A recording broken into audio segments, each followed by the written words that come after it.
สวัสดีครับวันนี้เราจะมาศึกษาการเขียนโปรแกรม Java ใน JavaFx ใน Eclipse นะครับในวันนี้จะเสนอแค่การใช้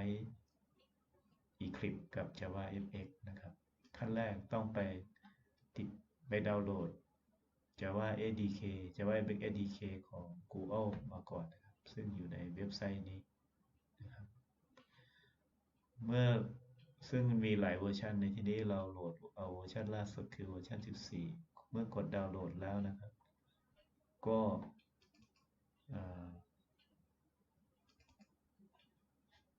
extract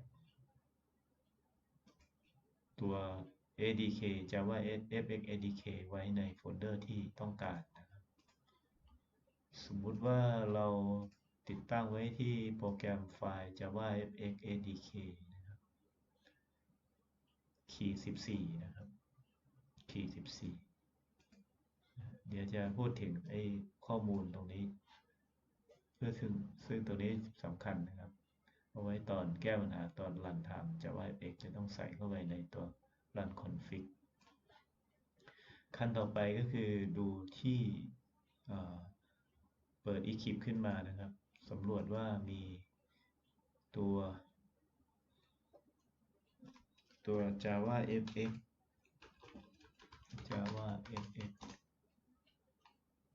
นะฮะเมื่อค้นหานี่ตรวจสอบดูว่ามี e วงเล็บ fx eclipse 3.6 ถูกติดตั้งหรือไม่แล้วมีอีกตัวหนึ่งก็มี entry j ตัวนี้ยังไม่ได้ศึกษารายละเอียดมากนักสำคัญก็คือตัวข้างล่างเนี้ยตัวที่2เนี่ยติดตั้งหรือยังถ้าติดตั้งแล้วก็ไปได้ต่อไปก็ไปสร้างโปรเจกต์นะครับคลิก new แล้วก็สร้างโปรเจกต์เราเลือก JavaFX นะครับสมมติว่าเราตั้งชื่อว่า first JavaFX 14 test นะครับแล้วก็คลิก next แล้วก็ finish นะครับมาดูอยู่ตรงนี้นะครับ first JavaFX underscore 14 test แล้วคลิกขวาเลือก build ใส่เข้าไปที่คลิกที่ external archive แล้วไปที่โฟลเดอร์ที่เราติดตั้ง JavaFX ADK ไว้เลือกไปที่โฟลเดอร์ lib เราเลือกจุดจามาทั้งหมดนะครับแล้วก็เพราะฉะนั้นตัวerrorก็จะหายไปนะครับจากนั้นที่สำคัญมากตอนนี้เราอยู่ที่ first ตรงนี้นะครับมันจะสร้าง generate source src แล้วก็ package application ให้เราในรายละเอียดของตัว JavaFX นะครับจะมี main นะครับซึ่งสืบทอดจาก application นะครับซึ่งตัวแพ็กเกจที่สำคัญก็คือ JavaFX นะครับซึ่งมีหลายตัวนะครับ application application มี class state class scene class ใช่ตัวนี้ไหม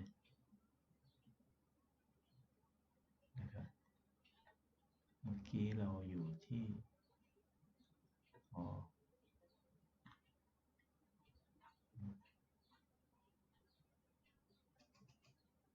ตรงนี้นะครับใช่ปะ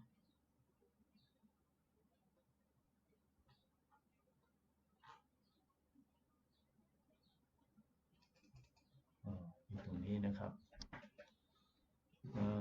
เมื่อกี้คือเดโมจะว่า x14 test นะครับอยู่ตรงนี้สังเกตดูจะมี class main class application นะครับ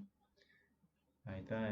มีเมธอด1เมธอดที่ override มาคือ start นะครับมีmain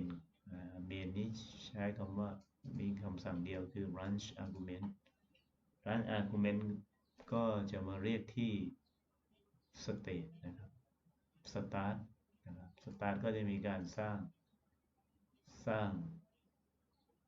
แผ่น panel ขึ้นมาเรียกว่า root มีการสร้าง scene มีการสร้าง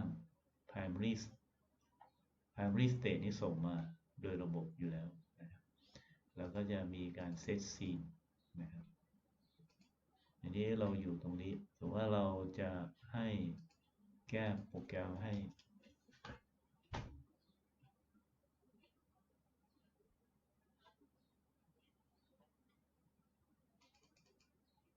อยู่ตรงนี้สิเมื่อกี้รันหลายรอบอยู่ตรงนี้นะครับโปรแกรมโปรเจกต์เราชื่อว่า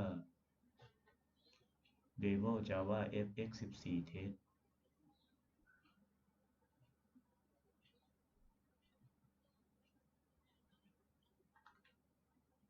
งงมันอยู่ตรงไหน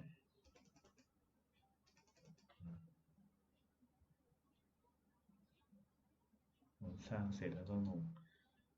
ลองรันดูนะครับสำคัญมากก็คือ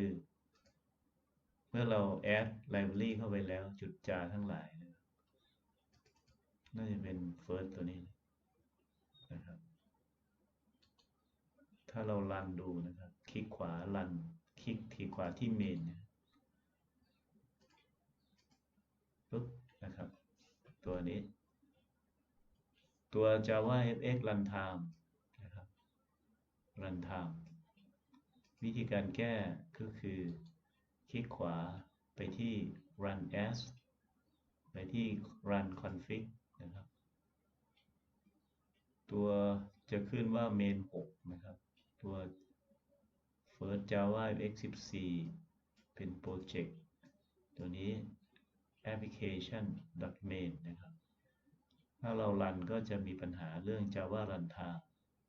วิธีการแก้ปัญหาคลิกไปที่แถบ argument นะครับเราเลือกใส่พารามิเตอร์นะครับตามนี้นะครับก็คือถ้าจะซูมให้ดูก็จะประมาณนี้ก็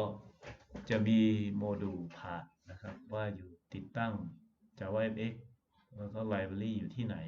นะครับมี add module ซึ่งก็จะมี JavaFx control JavaFx fxml นะอันนี้ไว้สำหรับการอธิบายเรื่อง scene ต่างๆนะครับเมื่อเสร็จแล้วก็ apply แล้วก็ run นะครับก็เราก็จะได้ตัวนี้ทีนี้ก็ลองทดลองดูก็คือการเพิ่มปุ่มเข้าไปนะครับ new button center button นะครับแล้วก็ root set center นะครับเสร็จแล้วก็ใส่ import button JavaFx scene control เข้าไปแล้วก็ก่อนโชว์ set primary state set title นะครับให้ชื่อว่า my first JavaFx เสร็จแล้วก็ run คลิกขวาก็ได้ run add Java application นะครับเราก็จะได้ set title ก็จะขึ้นมาอยู่ข้างบนนะครับก็ตัวนี้เรายังไม่ได้ส่วนปุ่มก็อยู่ตรงกลางนะครับเพราะว่าเรา set center วันนี้ก็ขอจบแค่นี้